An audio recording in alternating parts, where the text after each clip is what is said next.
Bienvenidos a Epílogos Universales, donde los secretos ocultos de la historia cobran vida y nos llevan a recorrer senderos que aún hoy estremecen nuestra imaginación. Prepárate para descubrir la maquinaria invisible que sostuvo a uno de los imperios más fascinantes de la humanidad.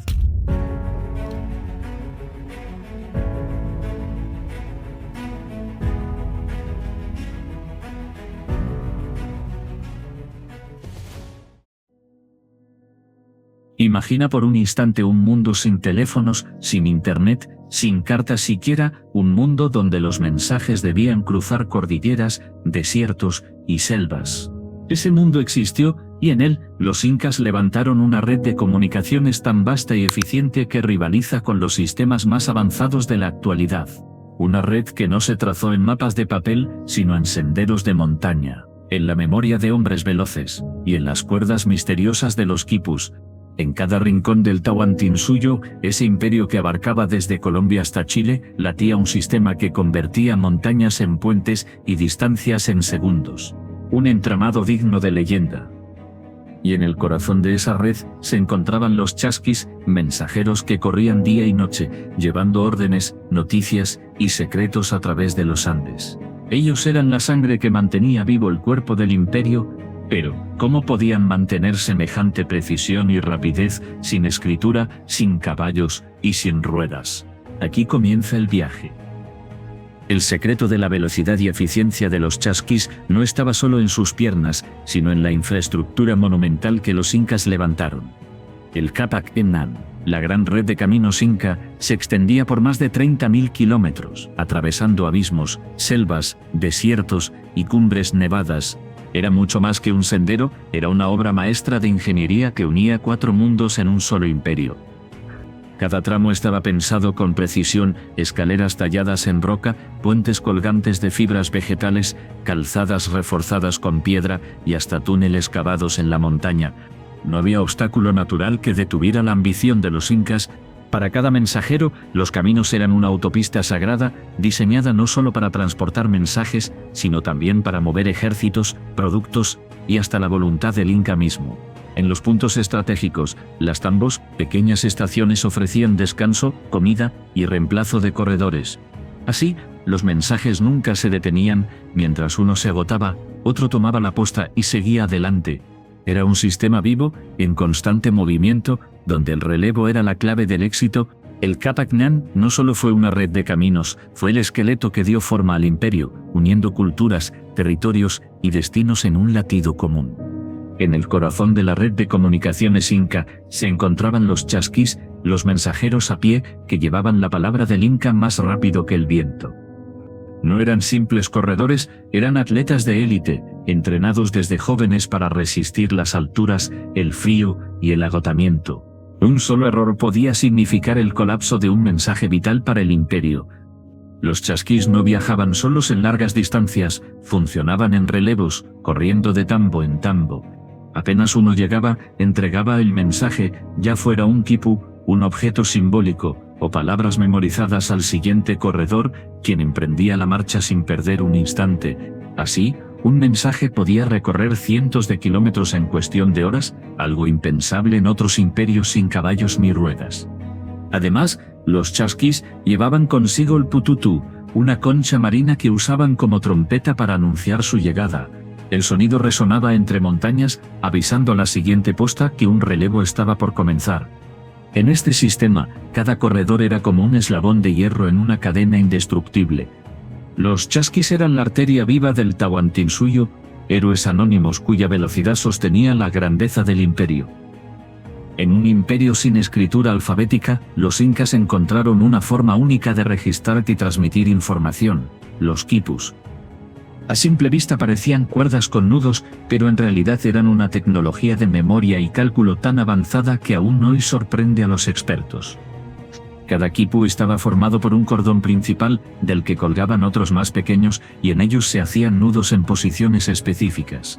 La combinación de nudos, colores y longitudes transmitía datos numéricos, censos, registros de cosechas e incluso mensajes políticos y militares. Era como tener una computadora portátil hecha de lana y algodón. Los chasquis eran capaces de llevar estos quipus a través de las montañas y entregarlos a funcionarios especializados llamados quipucamayok, los lectores de nudos. Ellos podían descifrar lo que parecía un simple manojo de cuerdas, revelando información crucial para el control del vasto imperio. Los quipus eran más que números, eran el idioma secreto del poder inca, un sistema que desafiaba el tiempo y que aún hoy encierra enigmas no resueltos. Algunos investigadores creen que también pudieron contener narraciones o historias, lo que los convertiría en una forma de escritura perdida. Así, entre pasos veloces y cuerdas misteriosas, el mensaje del Inca viajaba intacto, atravesando montañas y siglos. La grandeza del Tahuantinsuyo no se medía solo en templos de piedra o en conquistas militares, sino en su capacidad para hacer que lo imposible pareciera cercano. Gracias a la red de caminos, a los chasquis y a los quipus, los incas lograron que un imperio de más de 4.000 kilómetros de extensión funcionara como un solo organismo. Un mensaje podía salir desde Cusco, el corazón del imperio, y llegar a las tierras más lejanas en apenas días, algo que en Europa de la misma época podía tardar semanas o meses. El Inca podía enviar órdenes militares, conocer el estado de las cosechas, o pedir informes sobre rebeliones, todo con una eficiencia que asombraría incluso en tiempos modernos. El sistema no solo era veloz, también era preciso y seguro. La cadena de relevos garantizaba que los mensajes nunca se perdieran, y que las decisiones del Inca llegaran a cada rincón del territorio. Era como si el propio soberano extendiera su voz a través de los Andes, transformando montañas y ríos en simples escalones de un camino mayor. Así, el poder del Inca no estaba solo en su ejército ni en su oro, sino en la capacidad de conectar y controlar un territorio inmenso mediante una red invisible que aún hoy nos parece adelantada a su tiempo. La red de comunicaciones inca no solo fue un instrumento de poder, también fue un puente cultural que entrelazó pueblos, lenguas y costumbres bajo un mismo destino. Los caminos no eran simples rutas militares, eran arterias vivas por donde circulaban noticias, productos, rituales y hasta historias que fortalecían la identidad del Tahuantinsuyo. Cada chasquí, al portar un quipu o un mensaje oral, no solo transmitía órdenes, sino que se convertía en portador de cultura y tradición. Su figura trascendía lo físico, era símbolo de unión, disciplina y confianza. En las montañas más remotas, el eco del pututú no significaba solo la llegada de un mensaje, sino también la certeza de pertenecer a un imperio que, pese a su vastedad, se sentía cercano. Así, la compleja red de comunicaciones fue mucho más que una herramienta logística, fue un hilo invisible que cosió juntos los fragmentos de un territorio diverso y los transformó en una sola gran civilización. El Tahuantinsuyo no se extendía en tierras fáciles, estaba erigido sobre uno de los territorios más extremos del planeta. Cordilleras nevadas, valles profundos, desiertos interminables y selvas densas parecían condenar a sus pueblos al aislamiento. Pero los incas transformaron esas barreras en puentes hacia la grandeza. Los chasquís corrían a más de 4.000 metros de altura, donde el aire es delgado y cada paso exige el doble de esfuerzo. Aún así, mantenían velocidades que permitían cubrir más de 240 kilómetros en un solo día, gracias al sistema de relevos. En las selvas amazónicas enfrentaban calor sofocante y ríos caudalosos, en los desiertos costeños, arenas abrasadoras y sequedad extrema. Nada los detenía, el mensaje debía llegar. Los caminos se adaptaban al entorno, puentes de ichu sobre abismos, calzadas de piedra en acantilados, túneles excavados en roca sólida, y hasta tramos con drenajes subterráneos para resistir las lluvias torrenciales. Cada obstáculo superado era una muestra de la determinación inca por dominar la geografía más feroz de América. Así, el sistema de comunicaciones no solo era rápido y organizado, era una hazaña de resistencia humana y de ingeniería, capaz de doblegar a la naturaleza misma. La red de comunicaciones inca no solo servía para censos o registros agrícolas, también fue un arma estratégica que sostuvo la expansión y el control del imperio. Los chasquís podían llevar órdenes militares a velocidades que ningún enemigo podía igualar. Si una rebelión estallaba en una provincia lejana, el Inca en Cusco lo sabía casi de inmediato. Y su ejército podía movilizarse con una rapidez asombrosa. Los caminos se transformaban en arterias de guerra, por ellos no solo corrían mensajeros, también transitaban ejércitos enteros, portadores de armas, provisiones y estandartes.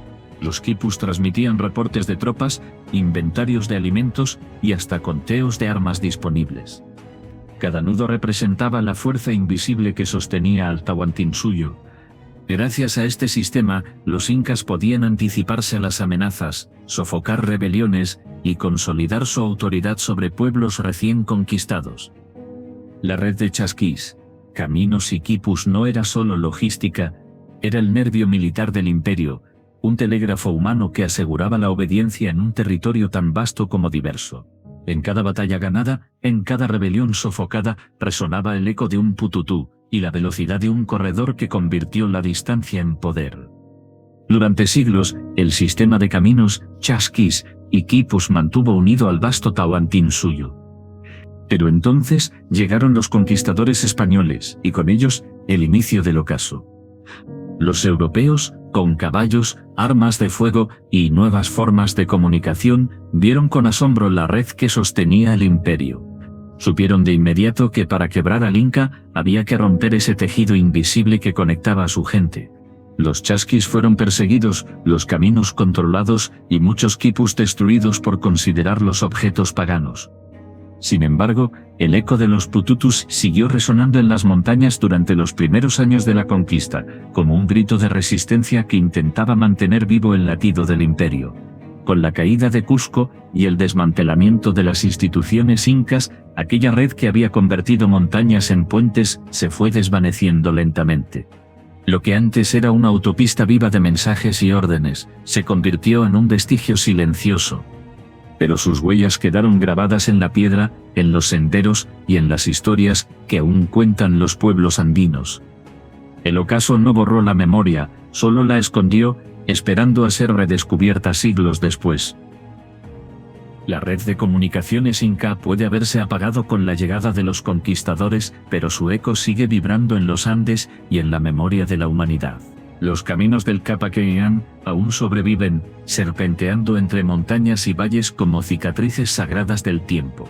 Los chasquís se convirtieron en leyenda, símbolos eternos de resistencia y velocidad. Y los quipus, aunque enigmáticos, permanecen como recordatorio de que la genialidad no siempre necesita escritura. Hoy, cuando hablamos de Internet, satélites o redes globales, es imposible no pensar en cómo los incas ya habían tejido su propio sistema de conexión humana siglos atrás. Su legado nos recuerda que la verdadera grandeza de un pueblo no está solo en su poder militar o en sus riquezas, sino en su capacidad de conectar, comunicar y unir. El Tahuantinsuyo no fue solo un imperio de piedra, sino un imperio de mensajes, de caminos y de hombres que desafiaron lo imposible. Si te gustó este viaje por los misterios de la humanidad, suscríbete a Epílogos Universales, deja tu like, comenta tu opinión, y comparte este video con quienes buscan lo extraordinario. Porque aquí, en Epílogos Universales, los secretos del pasado siguen marcando el destino del presente.